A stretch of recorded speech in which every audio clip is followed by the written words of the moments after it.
Pria itu ingin menemukan seorang gadis perawan dinikahi. Jadi dia menculik seorang gadis yang belum dewasa. Dia menempatkan gadis itu di ruang bawah tanah. Tiap hari membersihkan tubuhnya, dan juga menceritakan dongeng untuknya. Pada saat yang sama untuk mengendalikan pemikiran gadis itu, dia mencuci otaknya dengan walkie-talkie. Patuhi aku, patuhi aku, patuhi aku. Tidak mudah untuk menunggu gadis kecil itu tumbuh dewasa. Dia segera memaksanya untuk berhubungan dengannya. Untuk mencegah gadis itu mengambil kesempatan untuk melarikan diri, dia sengaja mengikat kedua tangan mereka bersama. Kemudian memeluk gadis itu dan tidur dengan puas. Dimulai dari hari ini, gadis itu selalu menghadapi penganiayaan pria itu. Dan setiap kali selesai berhubungan, pria itu bersikap tidak peduli, dan menggurungnya ke dalam ruangan bawah tanah. Setelah pria itu pergi, ekspresi menawan dari gadis itu tiba-tiba menjadi dingin. Dalam penahanan yang berkepanjangan, pria itu berpikir dia sudah berhasil mengendali gadis itu. Dan apa yang dia tidak tahu adalah, gadis kecil itu terus menunggu kesempatan. Dia tidak pernah menyerah ide untuk melarikan diri. Jika dia tidak pergi ke sekolah sendirian 5 tahun lalu, atau berjalan di jalan sepi itu, mungkin masa kecilnya akan dihabiskan dengan bahagia. Dia baru berusia 8 tahun pada waktu itu. Walaupun kecil, dia memiliki pemikiran dewasa, demi menarik perhatian pria itu. Dia meminta pria itu untuk memberinya ciuman selamat malam. Ini membuat pria itu sangat bingung. Dia juga meletakkan makanan di pergelangan tangannya menyamar sebagai luka, agar pria itu membawanya pergi ke rumah sakit. Dan trik kecil ini tidak bisa menipu pria itu sama sekali. Demi membuat gadis itu menyerah, dia memperlihatkan pintu besi yang mengurungnya.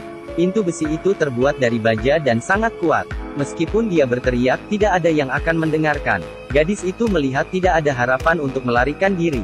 Jadi dia mencoba untuk melawan. Tapi bagaimana bisa tubuh kecilnya melawan pria yang kuat? Untuk menghukum gadis itu, pria itu menghentikan jatah makannya. Gadis itu hanya bisa hidup dalam gelap dengan kelaparan. Kumohon, aku lapar. Aku ingin makan apa saja. Akhirnya dia melihat kenyataannya. Dari awal yang memberontak perlahan-lahan menjadi patuh. Waktu berlalu hari demi hari. Gadis itu akhirnya tumbuh dewasa. Perubahan tubuh sendiri. Sehingga dia mengalami datang bulan pertama kali. Ini adalah pertama kalinya gadis itu datang bulan. Dia gelisah dan tidak bisa duduk dengan diam. Pada datang bulan pertama tidak ada ibu yang menemaninya. Pria itu masih menatapnya dalam kemarahan. Dia telah dipenjara selama 5 tahun. Dia sudah tidak tahan lagi dan meminta untuk mandi. Pria itu juga pertama kali mengalami hal ini. Dia terpaksa membawa gadis itu keluar dari pintu yang sempit. Setelah 5 tahun, gadis itu akhirnya keluar dari penjara bawah tanah. Dia mandi dan pria itu mengawasi di sampingnya. Tanpa ada rasa malu, ibu pria itu menemukan rambut emas di tubuhnya. Dia mengira dia sudah ada pacar.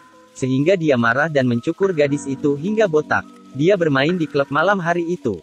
Seorang wanita cantik menari di depannya. Ini membuat pria itu merasa terpancing. Malam itu dia secara paksa memperkosa gadis itu. Setelah itu, gadis itu memohon padanya untuk melihat bulan. Pria itu membawanya ke halaman belakang. Gadis itu menghirup udara yang segar. Dia tidak ingin kembali ke sel sempit itu lagi. Namun dirinya yang keras kepala, dipukuli oleh pria itu lagi.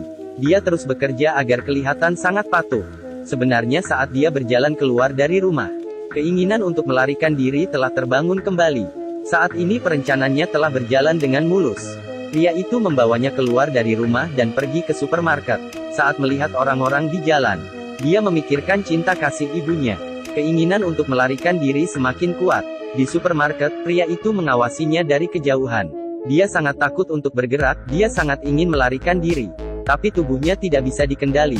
Akhirnya pria itu semakin lega. Dia bergandengan tangan dengan gadis itu dan pulang rumah. Gadis itu yang kembali ke rumah memarahi dirinya yang tidak berguna. Dia mulai menyesali. Saat itu ada beritanya di radio. Ternyata orang tuanya tidak pernah menyerah mencarinya. Dia terus menangis. Saat putus asa, dia tiba-tiba terpikir untuk bunuh diri. Dia menyalakan kompor dengan kertas dan kehabisan napas karena asap. Dia bergegas mengipas asap keluar dari ventilasi. Tapi saat pria itu kembali, dia mencium bau terbakar. Sehingga dia memukulnya lagi. Mulai hari ini dia bekerja keras setiap hari. Seperti seekor kucing yang patuh sehingga membingungkan pria itu. Pria itu yang sudah tidak curiga, kembali membawanya pergi bermain ski. Di tempat bermain ski, dia mendapatkan kesempatan kedua kali untuk melarikan diri. Kali ini dia memberitahu diri sendiri agar tidak gagal lagi. Gadis ini berpura-pura masuk ke kamar mandi. Tiba-tiba terdengar suara di luar. Gadis itu memakai celana dan segera keluar. Rupanya seorang wanita sedang berdandan di depan cermin. Dalam keraguan gadis itu berjalan mendekatinya. "Selamatkan aku Natasha yang diculik."